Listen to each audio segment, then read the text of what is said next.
Margaret died with Christ and rose with him to new life. May she now share with him eternal glory.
So you're all welcome to our funeral mass for Margaret. Before I came down, I was actually looking at R.I.P., the condolences. There's an awful lot of condolences there. And one of the strong things that comes across in the condolences, she was a great neighbour, and the people appreciated by the people here in the Tay and the surrounding areas. So I said I'd say that to you. It's nice to see that being said. In life, Margaret cherished the gospel of Christ. May Christ now greet her with these words of eternal life. Come, blessed of my Father.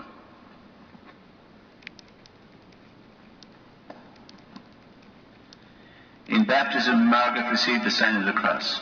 May she now share in Christ's victory over sin and death.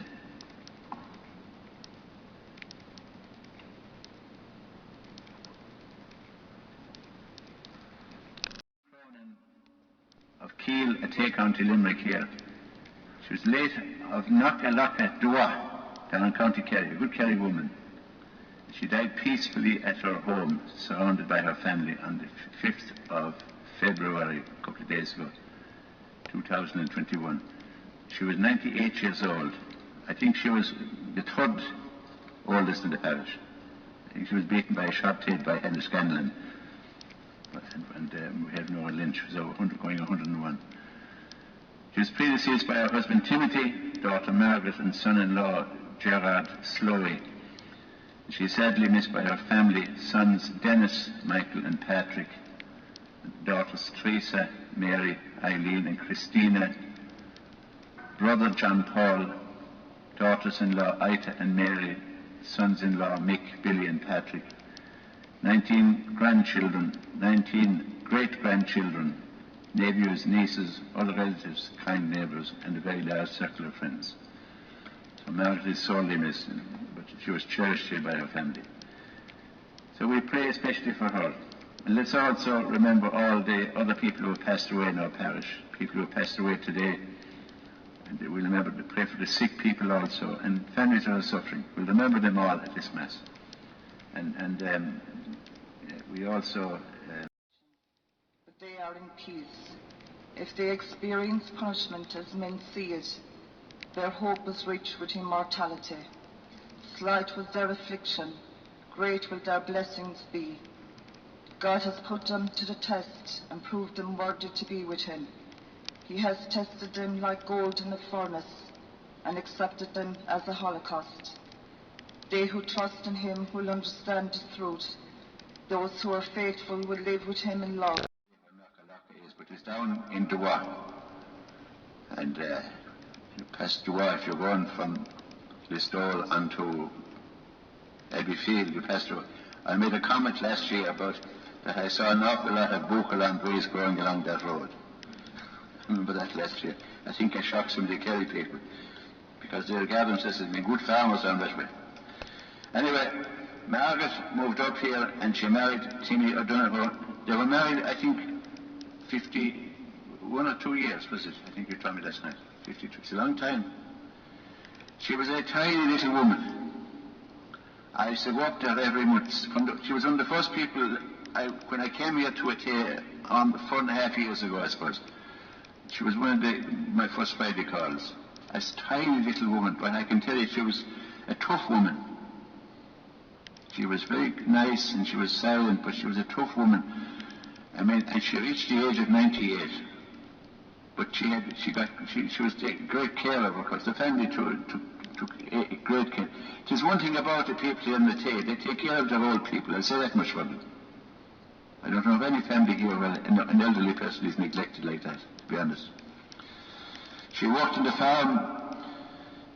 I was told she used to be up every morning at 4:30, 4:30 to milk cows by hand, washing clothes, tanks from the creamery, baking bread, water from the well, making tea for the card players. It was one of the houses there for card players, and I think my old friend Pa O'Connor was one of them. Used to took a journey to get up there, you know, from Pa lived a long ways away. But anyway, I suppose he had the bike. Was he a neighbour? Or was he a different Pa? It wasn't my Pa. So, anyway. She cycled to Requiem Mass and every Sunday. Shopping bags in the handybag. I was told this by another person. She used to go up the hill at Knockalougha. Great cycler. Pig Mahoney said she thought she was a good cycler until Mrs. O'Donoghue cycled from Shine's shop all the way home without stopping. You know what Shine's shop is? She enjoyed music, dancing, and all things Kerry. She liked Kerry, of course. She was a very strong Kerry. The Kerry people are very strong people, all right. For Kerry, at least where Kerry is concerned, anyway. So she was a great person. And as I said, I looked this morning at the condolences and the RIP, and she got an awful lot of condolences. And she was very well got with the people, and from far and near. You know, you're talking about a person, a special person. I suppose the best thing I'll comment on the readings of the Mass, because the readings of the Mass are special, and the funeral Mass are special. I changed the readings of the Sunday Mass because these are nicer. The first reading is from very quick comment on them. The first reading is from the Book of Wisdom, and it says, "The souls of the virtuous are in the hands of God, and no torment should touch them." Margaret is among the souls of the virtuous, and I'd say she's having great fun above in heaven now with all the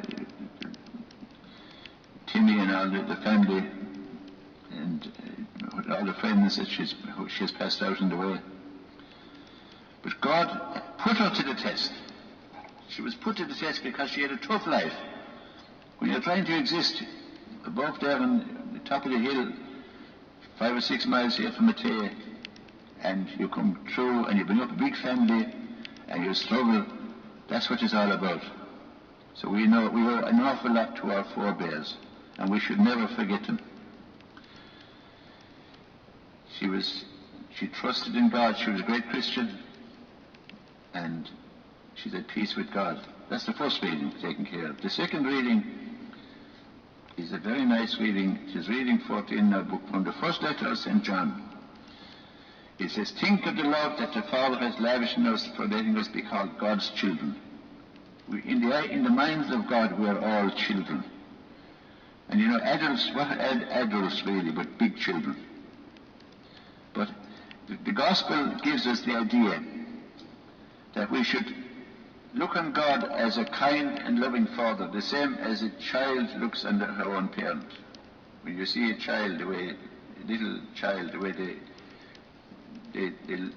love to pay attention to the parents, and they put so much trust and care in the parents. And that should be our attitude also. That's the great revelation of Christianity, which separates us from the Islamic religion and Confucianism and Hinduism and all these other great world religions, even from a lot of our so-called Christian religion, is that God is a kind and compassionate Father who cares for us and forgives us and is always reaching out to us. And Margaret lived up to that idea. She was a child of God in the good sense.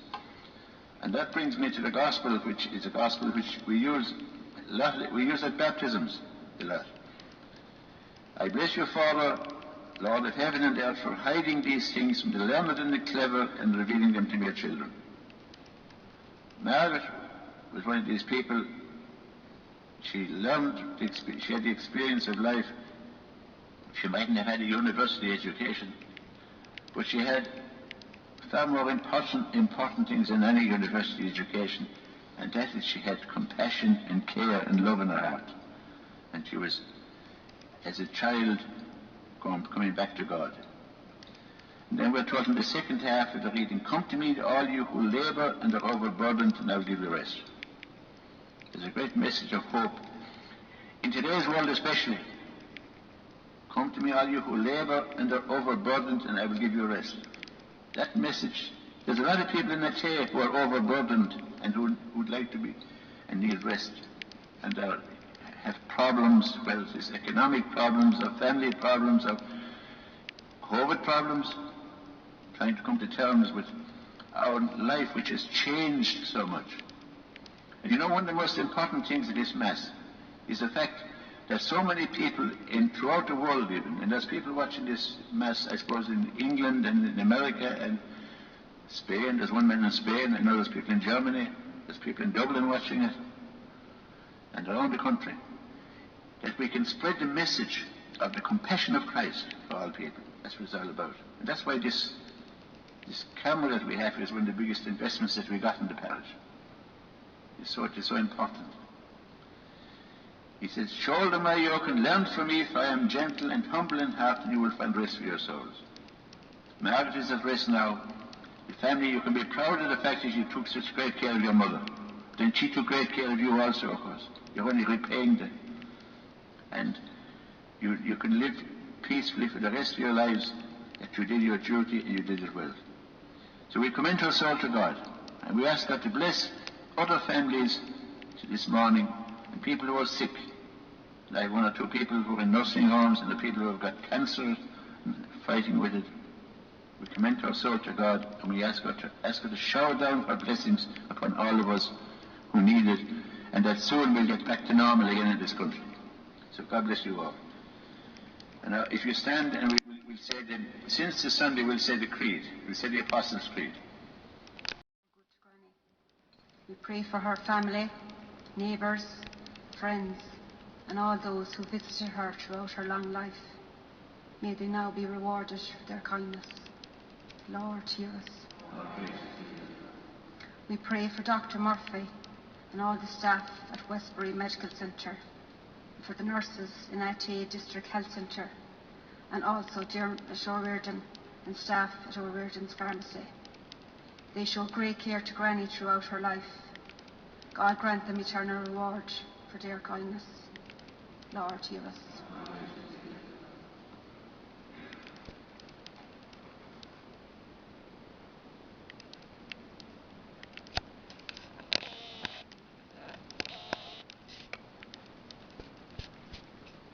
We remember deceased members of the Cronin and O'Donoghue families, especially Granny's husband Timothy, our daughter Margaret, her son-in-law Gerard, her brother Michael, and her sister Mary Jo. May the light of heaven be with them. Lord, hear us. We pray for Granny's daughter Mary in Birmingham, her brother John Paul, her grandchildren, her great-grandchildren, her neighbours and friends who cannot be with us at this sad time. That God will give them consolation in their loss, and let the love that bound them together will never die. Lord, hear us. We thank God for the gift of knowing Granny, for the hope, joy and laughter she brought into our lives. She has now gone to God. May she share everlasting peace and happiness in heaven. Lord, hear us.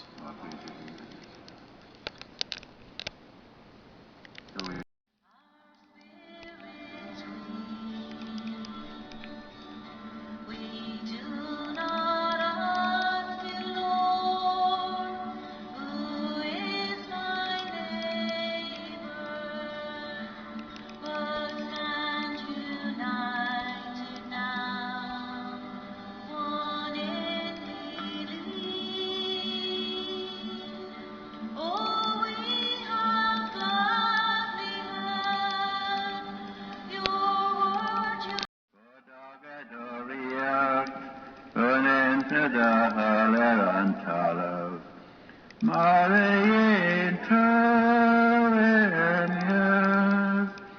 honor only who'll doing in you, Agus my doing our Virka, my Wahamid Nedave Kunafin, is not leaching Igahu. Searching all.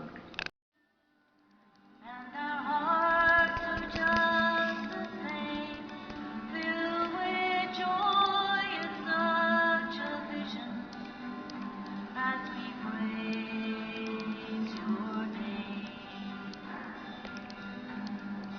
Golden rose, Queen of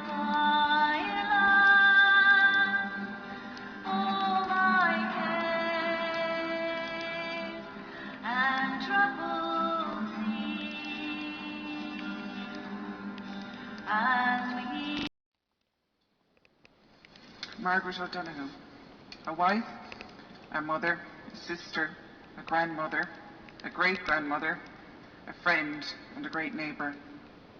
Born at Cronin in Duagh in October 1922, where she lived with her parents, her two brothers Michael and John Paul, and her sister Mary Jo. She married Timothy and a few years later moved to Athea in 1952. They had 8 children and lived through lots of hard times, but always had a sociable house, whether it was for the card games or the chats with neighbours and friends. She might have been the last one to bed for fear of missing out, but she was always the first one up, the hair done and the house coat on. A strong, hard-working woman with an incredible memory, even till very recently recalling names for genealogy searches. She was happy at home her whole life, and we were all happy to visit her there, where the tea was always ready, with the spoons of sugar for herself, and something sweet, of course. She loved listening to her music on Kerry radio, especially on Sunday nights, and watching the Rose of Tralee every year. She spoiled all us grandchildren, and she must have had infinite patience, as she never had a cross word for us. Lots of holiday memories to cherish in Athea House. Of course, we all would not have had her this long if it were not for the care that she received from Christina especially, and Denis, who looked after her when she needed it, and other family members who stepped in when necessary too. We cannot say thank you in appreciation enough for your dedication, kindness and humour. You tried your best to get her the letter from the President in 2022, but 'twas not to be. Ar yeiste, go raibh anam dílis.